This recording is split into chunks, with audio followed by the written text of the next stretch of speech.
Good morning, Pastor, members, and friends. My name is Clarence Chavers, and I am proud to be Vice Moderator at West Park United Church of Christ. I'd like to thank Pastor Jason for allowing me to tell you what I give to this church.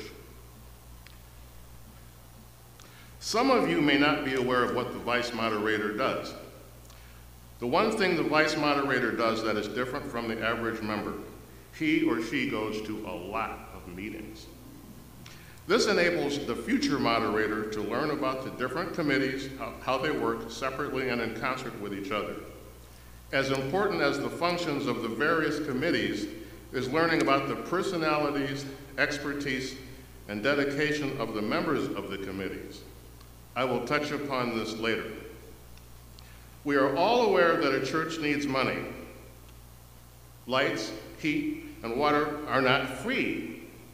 Since we inhabit a northern tier city, snow needs to be removed for possibly 5 months a year. Landscaping services are important in the few months grass is visible. And of course, staff must be paid. I would like to share my impressions of these remarkable people. First, I'd like to recognize Pastor Jim Furry. I don't work with him as often as I do others, but I love his warmth and wisdom. He has seen it all, and he's the heart and soul of this church. We are really fortunate to have Jen White in our midst. Not only is she very competent at her job, the graphs and charts she provides for church council meetings are exhaustively thorough.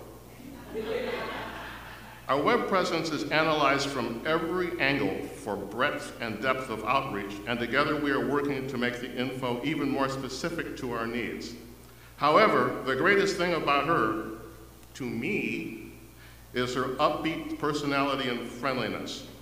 Jen is the opposite of the stereotypical IT whiz who is so condescending and scornful of anyone who doesn't know what they know that one doesn't want to approach them with questions for fear of being made to feel stupid.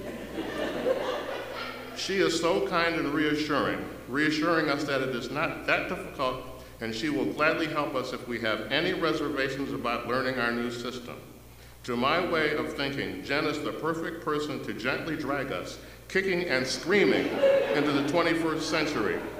We are blessed to work with her. Let us turn our attention to the Minister of Music, Sue Kesrich.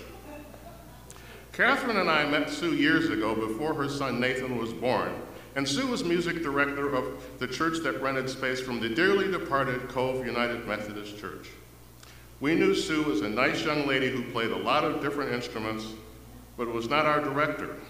When she came to West Park, we became aware of her work ethic, versatility, and determination to make the choir sound good no matter what. The choir feels well prepared on Sunday mornings. The organ resounds triumphantly again. She will do whatever she can to make sure that singers at any level will sound good. And she leads us in prayer before we hold forth on Sunday morning, asking the Holy Spirit to give us what we need to help those who hear us feel its power and love. She makes us feel like a team, and no matter what, she'll make us sound good. We are blessed to be able to work with Sue. Linda Farrow. What can I say about Linda that you all haven't learned long before we arrived? She is knowledgeable and very competent. I can't remember how many times I've called the office over the last 4 years, and Linda has the answer to the question, the solution to the problem, all with a gentle and reassuring demeanor. I truly cannot imagine a better individual in that office. As you all know, Linda blesses us with her presence. How do I describe what Pastor Jason means to West Park United Church of Christ? That would be a tall order. He loves the Lord and this church so passionately. I can't think of any pastor who could have steered this ship through the pandemic with the poise he displayed. The news got bad, the news got better, the news got worse.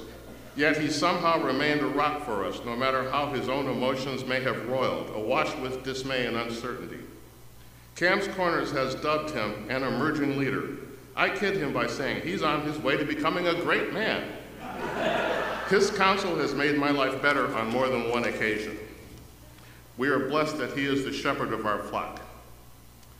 It is our great privilege to have staff of the caliber of these fine folks, but let us also recognize that giving to West Park United Church of Christ involves sharing our time and talents. As I've previously mentioned, the vice moderator, if at all diligent, goes to a lot of meetings. At these meetings, I've had the pleasure of seeing committee heads and members putting forth their best efforts to ensure that this church is well cared for, not only for the present, but the future as well. It was at one of these meetings, a dear lady who shall remain nameless, but sings in the choir and who originally asked me to consider joining the committee, mentioned that she was a foster mother for monarch butterflies. She then took out her iPhone and showed me breathtaking photos and video clips of the different stages of butterfly development, all the while beaming like a young mother showing pictures of her precious baby. I marveled at the care and attention to detail involved in such an undertaking. I smiled when she told me that the monarchs are raised using milkweed, not ragweed, as I had mistakenly thought. This love, patience, devotion, and attention to detail put me in mind of the people of this church and how much they love and care for it. Matthew 5:16 tells us, "Let your light so shine before men that they may see your good works and glorify your Father, which is in heaven." Ideally, we nurture our church and each other so that a thing of beauty, not a butterfly, but an inspired group of people fueled by the Holy Spirit is released into our neighborhood, our city, and the world. Thank you.